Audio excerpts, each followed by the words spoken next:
Boa noite, professor. Tudo bem? Eu vou apresentar então para ti o meu projeto, né, de Java Web.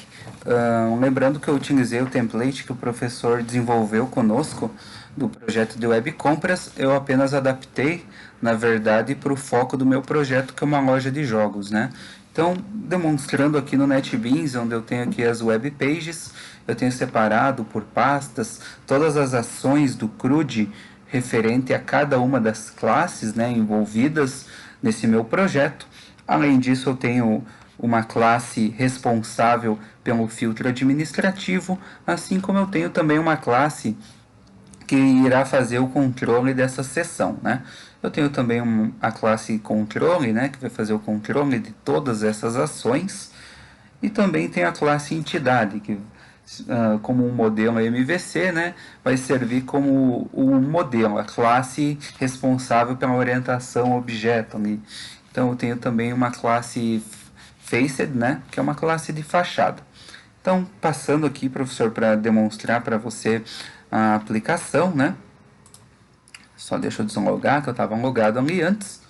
Então eu vou logar aqui com o Pedro Fernando, eu apliquei um CSS para ficar melhor a visualização ali do login. Eu vou colocar, vou testar a senha aqui antes de eu fazer o login, então vou colocar uma senha errada. Vou clicar em entrar. Cliente ou senha incorreta, se eu deixar o campo senha vazio também, ele vai pedir a senha, porque é um campo obrigatório, né? Ou se eu colocar só o nome errado ali do meu usuário. Então, pode ver que ele já está fazendo essa validação. Agora eu vou colocar o login correto para acessar a minha aplicação. Aqui eu vou iniciar pelo CRUD do estado, né?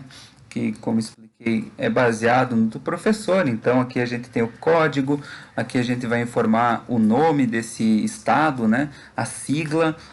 Claro que quando tu vai fazer o cadastro, o código ele já é atribuído automaticamente. Depois que eu consigo cadastrar esse estado, eu posso vir aqui em cidade, onde o código também é atribuído automaticamente, e eu vou informar o nome da cidade e selecionar qual é o estado que ela reside. Então, se eu vim aqui em Create, eu só tenho que me preocupar em preencher o campo, o nome da cidade e selecionar o estado. Claro que o estado tem que estar cadastrado no CRUD de estado, que eu tinha mencionado anteriormente. Além disso, eu tenho aqui também o CRUD de usuário, professor, onde eu tenho algumas informações básicas, como a data de cadastro, o nome desse usuário, o login e senha, né, para ele poder acessar o sistema, um status para saber se ele é ativo, um e-mail, e no campo observação eu resguardei esse campo para informar se aquele usuário ele é do tipo funcionário ou funcionária ou um cliente do sistema, tá? Então, no caso aqui, eu tenho a cidade, né?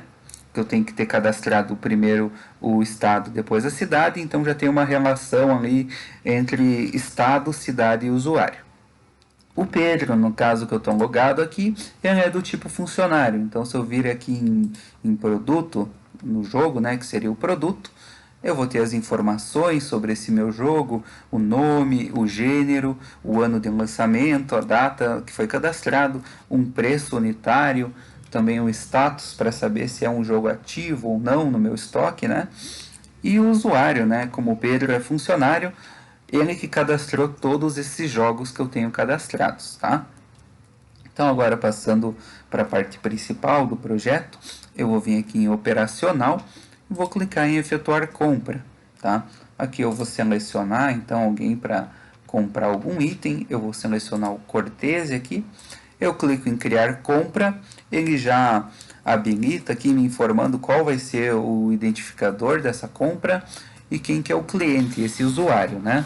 Então agora eu tenho que selecionar o jogo que esse cliente está comprando, vou botar aqui que ele comprou 3 Dark Souls e comprou 2 Cyberpunk, tá? Então, aqui a gente tem essa tabela embaixo que praticamente serve como um carrinho de compras, né, professor? Então aqui o item número é o identificador de cada item que foi adicionado. o nome do jogo, né, que foi adicionado, o preço unitário e a quantidade. Lembrando que daí já faz o cálculo aqui, já pega o preço, multiplica pela quantidade e eu tenho aqui a coluna, né, de preço total desses itens, né. E aqui também tem o código da compra, que é o mesmo identificador que foi atribuído aqui em cima. Para eu ver mais detalhado, eu posso vir aqui em compra, né? E já vai ter um outro registro de uma outra compra que eu tinha cadastrado, né? Que eu tinha feito alguns testes. Aqui eu vou saber qual que é o código da compra, qual foi a data que foi adicionada, né? E quem é o cliente, quem é esse usuário. Eu posso clicar em visualizar, assim como eu posso também editar, né? O código, por boas práticas, tu não consegue editar para ser um identificador único, né, professor? E aqui eu também posso pegar e criar, né? Posso adicionar aqui uma data e adicionar um cliente para poder cadastrar uma nova compra, né? Daí aqui em compra jogo, que seria o meu carrinho de itens, eu consigo visualizar, né? Então aqui eu tenho os itens, o código da compra 9, né?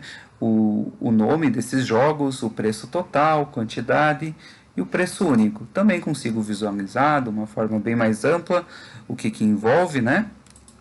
Assim como consigo editar, com exceção do campo item número, que é o identificador, assim como eu posso adicionar novos itens a este carrinho, né? Certo, então, professor. Agora, referente ao login, faltou nós fazermos um outro teste. Eu vou copiar aqui esse link e vou abrir numa aba anônima para verificar se o controle de sessão e se o login ali estão ocorrendo de forma adequada. Porque se eu colar aqui, eu não posso conseguir acessar com um link interno. Eu tenho que fazer sempre um login para poder acessar, tá? Então pode ver que ele já me joga aqui para um login, solicitando que eu esteja logado para ter acesso aos menus internos da minha aplicação, tá? Obrigado, professor, pela atenção, então tenha uma boa noite.